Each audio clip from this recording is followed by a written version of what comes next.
percent composition. This is a little different. So percent is the part over the whole times 100. We can also think of percent as being parts per 100 parts.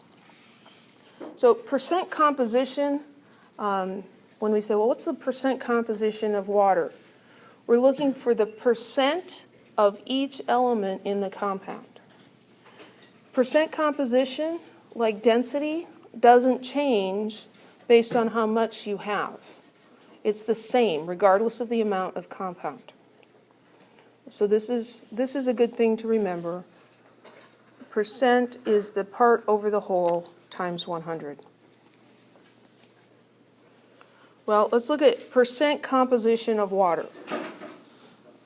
Well, what's the formula for water? Dihydrogen oxide, or dihydrogen monoxide. We scare people. I drank a big glass of dihydrogen monoxide today, and I thought I was going to die, but I didn't. Oh, the fun. Okay, so percent composition. Percent is what? Part over the whole times 100. Good, somebody was listening. So here, I want to find the percent hydrogen and the percent oxygen. I want to know the percent of each element. So the percent hydrogen is going to be the grams of hydrogen divided by the grams of the whole thing, the grams of water, times 100%. Well, again, it's easier if we say, let's use 1 mole. Let's look at 1 mole of water. What's the mass of 1 mole of water? Remember? 18.02 grams. I have that one memorized because I've used it so many times. 2 times the mass of hydrogen plus 1 times the mass of oxygen. So that's the mass of hydrogen. What is the mass of oxygen in there? We should really write this out. Where should I? Oh, I'll put it down at the bottom. So 2 times the mass of hydrogen plus the mass of oxygen gives us the mass of the whole thing. This is the mass of the hydrogen, right? So that's going to be 2.016 times 100. That's grams. What happens to those gram units? They cancel out. Percentages have the unit percent. They don't have any other unit. So the percent hydrogen will be 2.016 divided by 18.02 times 100%.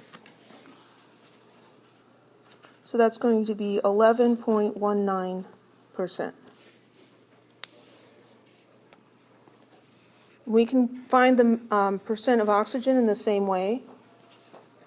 The mass of the whole thing is still the same. 1 mole of oxygen is 18.02. 1 mole of water is 18.02 grams. What's the mass of oxygen in that 1 mole? It's the 16. You show your work like this, and you've actually done some of this already. So this is 16 grams, again, times 100%. 16 divided by 18.02 times 100, 88.79%.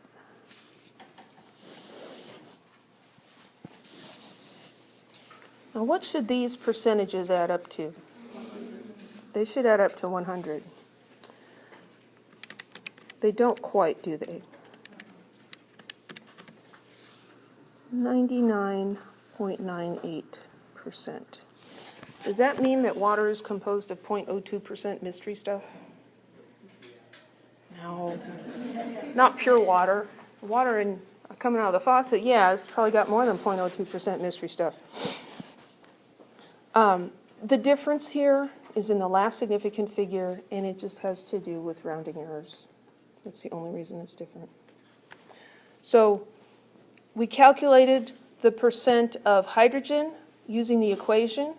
Since there was only one other element, we had two choices in calculating that. We could just take 100 minus the 11.19, or we could do it out like this. Any questions?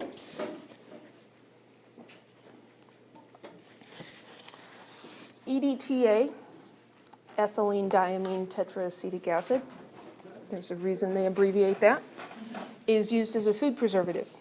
And it's also used in the treatment of lead poisoning. So, la-ti-da, right?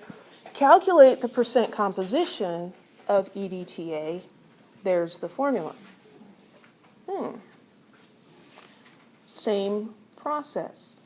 This time there's 4 elements, and the subscript numbers are larger, so it's maybe going to be a little bit tedious, but we're going to do it.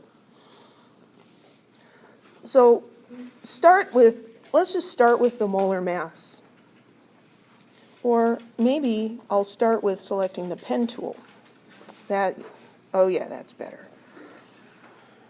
You would think I would remember that by now. 10 times the mass of carbon, 16 times the mass. It's always funny to listen to the door squeaks in the videos. 16 times the mass of hydrogen, 2 times the mass of nitrogen, and 8 times the mass of oxygen. This is a big molecule. 10 times 12.01 plus 16 times 1.008 plus 2 times 14.02 plus 8 times 16. Are you seeing that we end up calculating molar masses a lot? That's one of those really important skills. 292.268. That's the mass of 1 mole of EDTA. We're trying to find the percent composition. The percent carbon, the percent hydrogen, the percent nitrogen, the percent oxygen. So this is the denominator for all of those. We say, well, it'd be a lot easier if we choose to do 1 mole. So then we're going to say that the percent of carbon would equal the mass of carbon divided by the mass of 1 mole, the mass of carbon in 1 mole of this substance divided by the mass of 1 mole of the substance. What is the mass of carbon in 1 mole of this? It's 120. It's the 10 times 12.01. Because in every mole of this, there are 12 moles of carbon atoms. So 10 times 12.01 times 100%.